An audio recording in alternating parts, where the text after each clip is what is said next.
Hello दोस्तों, welcome to short time coding dot net. इस video में हम देखने वाले हैं abstraction. Abstraction is a process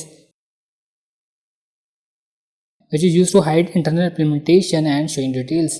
It means कि एब्स्ट्रैक्शन ऐसा प्रोसेस है जिसमें हम क्या करते हैं, अपने कोड को हाइड करते हैं और जस्ट हम मेथड की फॉर्म में कन्वर्ट कर देते हैं और इम्प्लीमेंटेशन इसकी छुप जाती है। वो किस तरह? जिस तरह हमने इनहेरिटेंस पे काम किया था, तो इनहेरिटेंस की वीडियो में हमने देखा था कि उसमें हमने क्या किया था, मेथड्स बनाए थे। मेथड हमारे पास एक फील्ड प्रॉपर्टी के नाम के क्लास के अंदर हमने सेव कर दिया और जहाँ हमें नीड थी वहाँ पे इनहेरिट किया उस क्लास को और ऑब्जेक्ट बना के डायरेक्टली कॉल किया। हमने बार बार ऑब्जेक्ट बनाया और बार बार उस मेथड को कॉल किया। तो जो डेवलपर है उसको तो उस मेथड की चीज़ें नहीं मिल रही डायरेक्टली, वो तो just as a object use कर रहा है क्लास का और एक्सेस कर रहा है, तो उससे कोड कम लिखना पड़ा। तो इसको भी हम कह सकते हैं कि simple abstraction, but in a more specific way हम बात करने जा रहे हैं, जो कि एब्स्ट्रैक्शन। इसमें दो टाइप्स हैं एब्स्ट्रैक्शन को अचीव करने के लिए, दो वे हैं, दो तरीक़ों से एब्स्ट्रैक्शन को अचीव किया जा सकता है एडिशनली। वो है एब्स्ट्रैक्ट एंड इंटरफेस। इस वीडियो में हम एब्स्ट्रैक्ट देखने वाले हैं। एब्स्ट्रैक्ट क्लास क्या चीज़ है वो हम देखेंगे। एब्स्ट्रैक्ट के अंदर एक प्रॉपर्टी ये है कि उसके अंदर हम मेथड एंड प्रॉपर्टीज़ दोनों डिक्लेयर कर सकते हैं। वो कैसे? हमें एब्स्ट्रैक्ट क्लास बनाने के लिए हमें एब्स्ट्रैक्ट का कीवर्ड यूज़ करना होता है। एब्स्ट्रैक्ट और आगे मैंने क्लास लिख दिया और यहाँ पे मैंने लिखा शेप नाम का हमने अपने पास एक क्लास बना लिया अपने पास। अच्छा, अब हम शेप के साथ काम कर रहे हैं, तो शेप बनाने के लिए हमें ड्रॉ करना होता है, तो हमने एक मेथड बना लिया ड्रॉ, लेकिन उस मेथड को हमने एज अ एब्स्ट्रैक्ट मेथड बनाया। Abstract class void, sorry class नहीं मेथड है, तो एब्स्ट्रैक्ट void और ड्रॉ एक मेथड बनाया और इसको पब्लिक रखा, तो पब्लिक एब्स्ट्रैक्ट void। अब क्लास हमारे पास एब्स्ट्रैक्ट है और क्लास के अंदर जो एक मेथड है वो एब्स्ट्रैक्ट है, बट मेथड को हमने डिक्लेयर नहीं किया, ये जस्ट मेथड सिग्नेचर, इसको हम ये कहते हैं मेथड सिग्नेचर। अब एब्स्ट्रैक्ट की प्रॉपर्टी ये भी है कि इसके अंदर एब्स्ट्रैक्ट एंड नॉन एब्स्ट्रैक्ट दोनों मेथड्स आ सकते हैं। जैसे यहाँ मैंने मेंशन किया abstract and non abstract method दोनों आ सकते हैं। जैसे एक एब्स्ट्रैक्ट मेथड है तो उसके जस्ट सिग्नेचर को हम लिख सकते हैं, हम इम्प्लीमेंट नहीं कर सकते। इम्प्लीमेंट कब करते हैं? After inheritance. जब इस क्लास को, एब्स्ट्रैक्ट क्लास को किसी क्लास से इनहेरिट करेंगे, देन हमें ऑप्शन एक्सेसिबल होगा कि हम इस मेथड को वहाँ पे डिक्लेयर कर दें। अभी ये मेथड हमारे पास मेथड सिग्नेचर है, मेथड नहीं है, मेथड सिग्नेचर है। जस्ट लाइक ये बता रहा है कि इन फ्यूचर हम मेथड लिखेंगे इसके लिए। और इसकी प्रॉपर्टीज़ ये है कि नॉन एब्स्ट्रैक्ट मेथड भी लिख सकते हैं, तो हमने लिखा पब्लिक। देखते हैं हम लिख कर पब्लिक वाइड और लिख देते हैं कैलकुलेशन। ये कैल के नाम से एक मेथड बना लिया, डमी मेथड। तो अब देखें यहाँ पे पब्लिक वाइड से पहले हमने एब्स्ट्रैक्ट कीवर्ड नहीं लगाया, मीन्स कि नॉन एब्स्ट्रैक्ट मेथड है। तो नॉन एब्स्ट्रैक्ट मेथड भी हम डिक्लेयर कर सकते हैं। एज़ पर नीड हमें इन फ्यूचर इसे यूज़ करना होगा, तो हमें सारी प्रॉपर्टीज़ की याद रखनी है। तो नॉन एब्स्ट्रैक्ट मेथड भी हम डिक्लेयर कर सकते हैं। अच्छा, इसके अंदर प्रॉपर्टी भी डिक्लेयर कर सकते हैं। वो कैसे? जैसे लिखा मैंने नेम और public string name and getter setter. तो देखिए यहाँ कोई एरर नहीं आ रहा, मीन्स कि हम ये डिक्लेयर भी कर सकते हैं property methods, abstract non abstract दोनों। लेकिन एब्स्ट्रैक्ट क्लास को डिफाइन करने के लिए यहाँ पर एक शर्त ये है कि आपको जस्ट मेथड सिग्नेचर ही लिखना है। इसकी इम्प्लीमेंटेशन कहाँ होगी? After inheritance. वो कैसे? मैं एक और क्लास बनाता हूँ पब्लिक, और ये एब्स्ट्रैक्ट क्लास नहीं होगा, और इसका नाम रखता हूँ रेक्टेंगल। अब मुझे रेक्टेंगल बनाने के लिए ड्रॉ का मेथड चाहिए, तो मैंने इसको इनहेरिट कर लिया, लिखा शेप इनहेरिट। जैसे मैंने इनहेरिट किया, यहाँ पे एरर आ गया। साथ मुझे मैंने ऐसा ऑप्शन पे क्लिक किया और यहाँ से ऑप्शन पे आ रहा है इम्प्लीमेंट एब्स्ट्रैक्ट क्लास। ये कह रहा है आपको रिस्ट्रिक्ट कर रहा है कि आप कोड ले सकते हैं, आप एरर अगर हो रहा है। तो मैंने इम्प्लीमेंट में क्लिक कर लिया, तो ये ऑटोमेटिकली इस मेथड को इम्प्लीमेंट कर देगा। अब यहाँ पे क्या चीज़ देखने को मिली कि जो एब्स्ट्रैक्ट सिग्नेचर है, एब्स्ट्रैक्ट क्लास सिग्नेचर है, जब यहाँ पे इम्प्लीमेंट किया तो उसके साथ ओवरराइड कीवर्ड आ गया।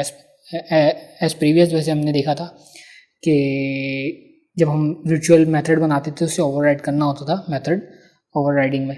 तो ओवरराइडिंग का कॉन्सेप्ट आ गया यहाँ पे। ये लुक लाइक सिमिलर है बट हम एब्स्ट्रैक्ट को रीड कर रहे हैं। तो जब हमने यहाँ पे एब्स्ट्रैक्ट को जब यहाँ पे वो करा इम्प्लीमेंट कर दिया तो ये ऑटोमेटिकली यहाँ पे ओवरराइड कीवर्ड आ गया जो कि हमें लिखना भी होगा। तो ओवरराइड लिख दिया मेथड। अब हम यहाँ इस मेथड में अपने मतलब के इंस्ट्रक्शन को ऐड कर सकते हैं। मैंने लिखा एक मैसेज प्रिंट कर दिया जस्ट कि रेक्ट एंगल ड्राइंग। अब ये मैसेज हमें क्या डिनोट कर रहा है कि ये कहाँ से कॉल हो रहा है हमारे पास रेक्टेंगल की क्लास के अंदर से।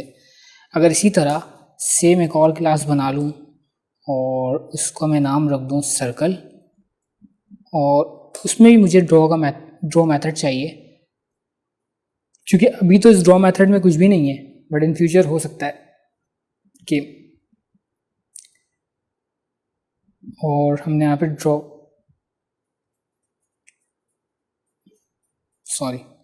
शेप को हमने यहाँ पे इंक्लूड किया। देन फिर हमने यहाँ पे लिखा पब्लिक ओवरराइड और मेथड था वाइड टाइप, क्योंकि रिटर्न कुछ नहीं हो रहा तो हम यहाँ लिखेंगे पब्लिक ओवरराइड की स्पेलिंग गलत थी, यहाँ से हमने लिखा ड्रॉ का मेथड और उसको डिक्लेयर कर दिया। अब हम यहाँ जो मैसेज लिखने लगे हैं वो हम जस्ट मैसेज में चेंजिंग करने वाले हैं। वो क्या है, ड्राइंग अपनी जगह रखेंगे और साथ हम स्टार्ट में जो मैसेज है उसको अपडेट करने लगे ताकि हमें आइडेंटिफाई हो सके कि यार ये मेथड कहाँ से कॉल हो रहा है। तो अब मैंने बताया कि एब्स्ट्रैक्ट क्लास के अंदर सारी प्रॉपर्टीज़ दिखा दी, method abstract method, non abstract method, properties declare कर सकते हैं। तो इसके एक यूज़ केस हमने देखा कि हमने शेप क्लास को इनहेरिट किया, रेक्टेंगल से शेप क्लास को इनहेरिट किया यहाँ। तो इनहेरिट करने के बाद ये हमें क्या करता है, ओवरराइड में कन्वर्ट कर देता है। जो भी एब्स्ट्रैक्ट क्लास हो उसको ओवरराइड करता है। अदरवाइज़ अगर कोई मेथड हो तो उसको हम जैसे हम पहले एक्सेस करते वैसे एक्सेस कर सकते हैं, बट हम यहाँ मोर स्पेसिफिक एब्स्ट्रैक्ट की बात कर रहे हैं तो एब्स्ट्रैक्ट को इस तरह से हम यहाँ पे ट्रीट कर रहे हैं। और अगर हम इसके रिजल्ट देखने आए, हमने यहाँ पे क्या किया अपने, अच्छा एब्स्ट्रैक्ट क्लास के ऑब्जेक्ट्स क्रिएट नहीं होते हमेशा, ये याद रखना है कि एब्स्ट्रैक्ट क्लास के ऑब्जेक्ट्स नहीं बना सकते हैं। अगर मैं शेप, जो एब्स्ट्रैक्ट क्लास है, ये एब्स्ट्रैक्ट क्लास है शेप, और मैं अगर यहाँ पर आऊँ और मैं लिखूँ शेप और स्मॉल शेप लिख दूँ और न्यू शेप कर दूँ तो ये मुझे नहीं मिलेगा। क्यों नहीं मिलेगा, can not create a instance of a abstract type और इंटरफेस। आप एब्स्ट्रैक्ट क्लास का ऑब्जेक्ट नहीं बना सकते हैं। मैंने क्या किया, डिक्लेयर किया है शेप का keyword, shape object, but name space जो मेमोरी से ले रहे होंगे वो हम ले रहे होंगे एक बार रेक्टेंगल के लिए। हमने यहाँ पे क्या किया, लिखा शेप डॉट ड्रॉ का मेथड था।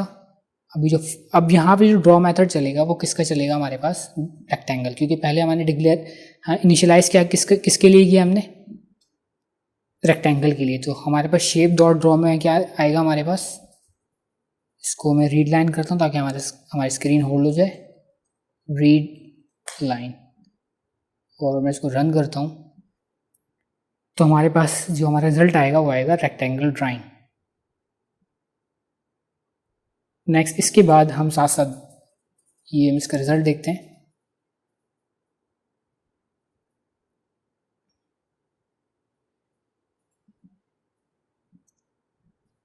रेक्टेंगल ड्राइंग, और इसी के नीचे साथ ही अगर मैं ये करूं कि शेप को अगेन इनिशियलाइज़ कराऊं, और इनिशियलाइज़ करेंगे सर्कल के लिए, तो इस तरीके से भी हम इनिशियलाइजेशन कर सकते हो। अब मैं अगर शेप डॉट ड्रॉ करूं तो अब जो शेप इस लाइन के बाद जो स्टेटमेंट है वो चेंज है।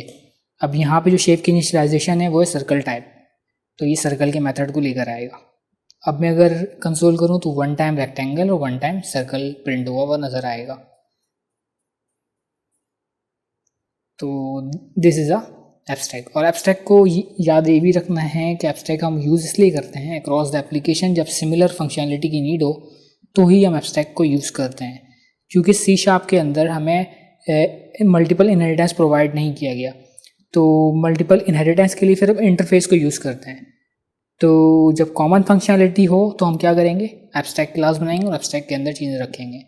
और जब डिफरेंट फंक्शनैलिटी हो तो वो फिर हम आगे फर्दर इंटरफेस को रीड करेंगे, तो इंटरफेस को पढ़ेंगे, फिर उसमें देखते हैं।